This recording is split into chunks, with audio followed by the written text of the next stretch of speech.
Hey everyone, it's your boy Phil here, and thank you for tuning in to episode 2. We're back at the Wynn for some more fun 2-5, where we'll get into a few interesting hands. We get $1,000 in chips and sit down with $700 to start. Let's play some cards. The night starts off pretty slow, and I don't really get any playable hands for the first 30 to 45 minutes. So when early position opens, the cutoff calls, and I find my first hand of the night, Ace-King offsuit. I put in the 3-bet. Like, really? They did that? Now I know you have a hand. Crazy. Oh. He hasn't played a hand since I sat down. Now I know he has a hand.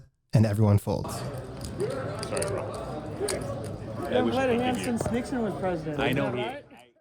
Still not getting a lot of cards, but we pick up a few small pots here and there, slowly adding to our stack.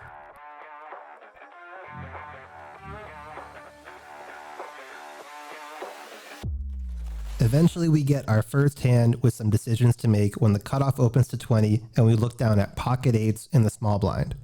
Versus a late position open, GTO prefers to 3-bet here most of the time, but it's also fine with calling lower pocket pairs. I tend to call from the small blind a bit more than is optimal, the reason being I don't like bloating the pot from out of position when most flops will be tricky for us to play. The problem with this is it opens up the squeeze from the big blind, which is what happened this time when the big blind raised to 75. The cutoff folds and it's back to me. This 3-bet is smaller than it should be, and I was getting the right price to set mine, so I called. The flop comes down 7, 5, deuce, rainbow. Since the big blind shouldn't be squeezing with pocket 7s, pocket 5s, or pocket 2s, but I can have all of those sets, I consider leading, but go with a check. He bets 75, and I think about raising to charge hands like Ace-King and Ace-Queen, but decide to call and let those keep bluffing. The turn is the Queen of Clubs. I check and he checks it back. The river is the 6 of Clubs. I check again to see if he feels like bluffing, but he checks it back, and our 8s are good. In this next hand, our new friend Bernard limps under the gun. We're next to act with Ace, Jack of Diamonds and bump it up to 25. It folds back to Bernard, who calls. The flop is 5, 4, 9 with 2 diamonds. I'm already thinking about how much to bet when Bernard leads into me for 35. With 2 overs and the flush draw, it's an easy call. The turn deuce is basically a blank. He bets 50 and I call. The river is an interesting 4 of diamonds, giving us a nut flush, but putting full house possibilities out there. He bets again for 105, and now I have to figure out if I call or raise. Thinking back through the hand, I just had a hard time seeing what full houses he could have when he limps under the gun, then leads flop and turn. There are a few queen, high, or lower flushes he could have though, so I raised to 310. He paused a bit before folding. I think he had total air and let him know after the hand that I felt like he was considering the raise and that I was ready to call anyway. The next one isn't terribly exciting, but I put it in here anyway because I learned something when I reviewed the hand. The cutoff opens to 15 and we call on the button with King of Spades, Queen of Diamonds. The big blind calls too. The flop is Ace of Spades, King of Clubs, 4 of Spades. Big blind checks and the cutoff, who I have noticed is on the tighter side, bets 30. Already I'm not loving it, but with my second pair and backdoor draws, I call. The big blind folds. The turn is a blank 8 and he bets 50. Given his tight image and the fact that I didn't pick up any more equity, I folded. In game, I felt like this was on the nitty side, but looking up the hand on GTO Wizard, the fold was actually fine. In our next hand, we have, wait, is that deja vu? No, it's the exact same King of Spades, Queen of Diamonds again.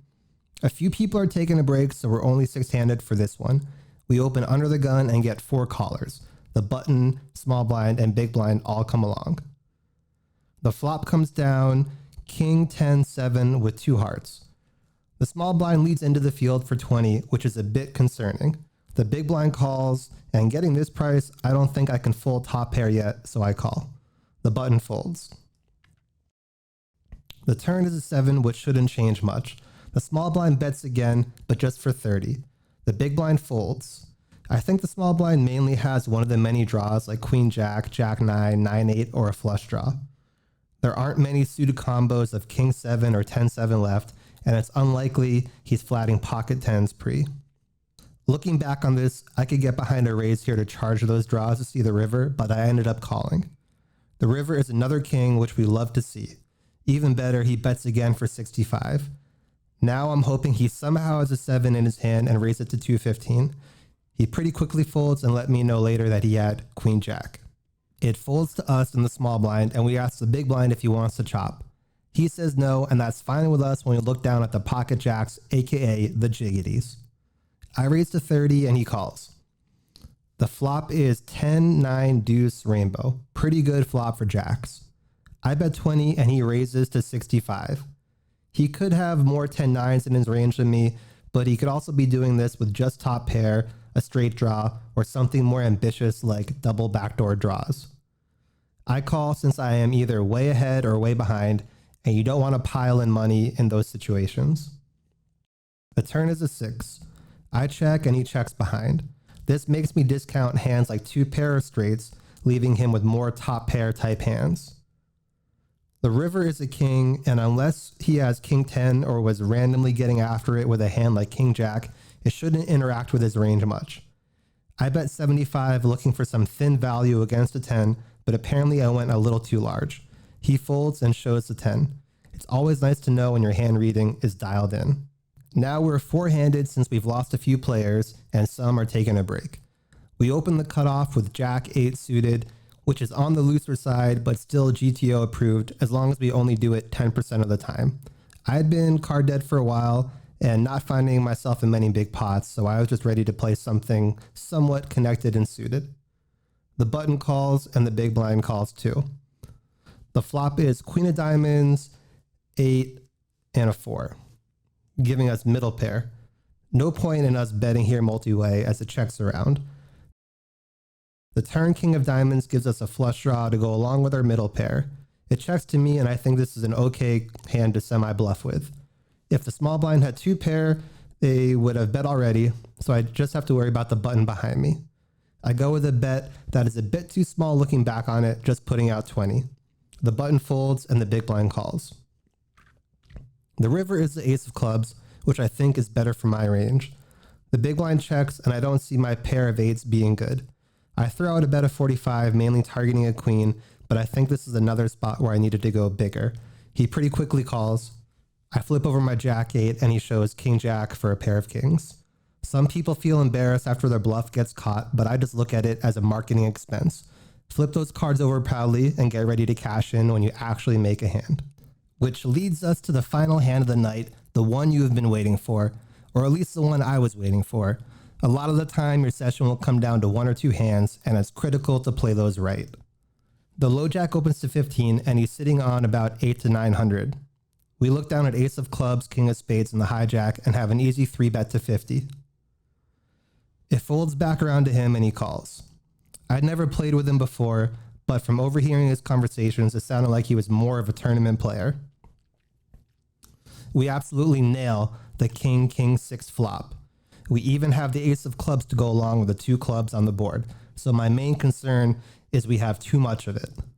If he has pocket 6s, well, he's about to find a double up because we're going nowhere.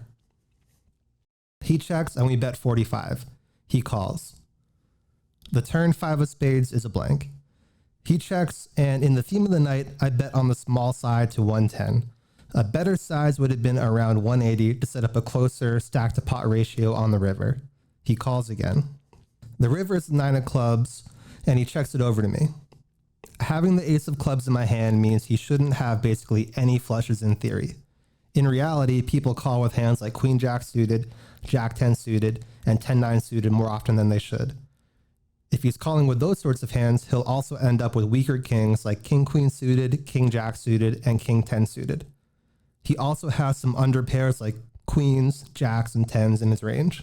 Having the ace of clubs in my hand is also good because it's the main card I would bluff with here, blocking the nut flush with a hand like ace queen off with the ace of clubs. Putting all of this together, I think the move is to bet big.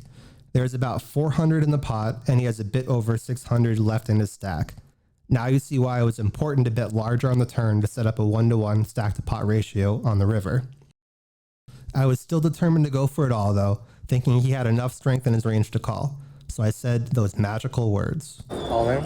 All in? As soon as he didn't snap call, I was rooting for those chips to go in. He went into the tank, and I just stared at the table waiting for him to act.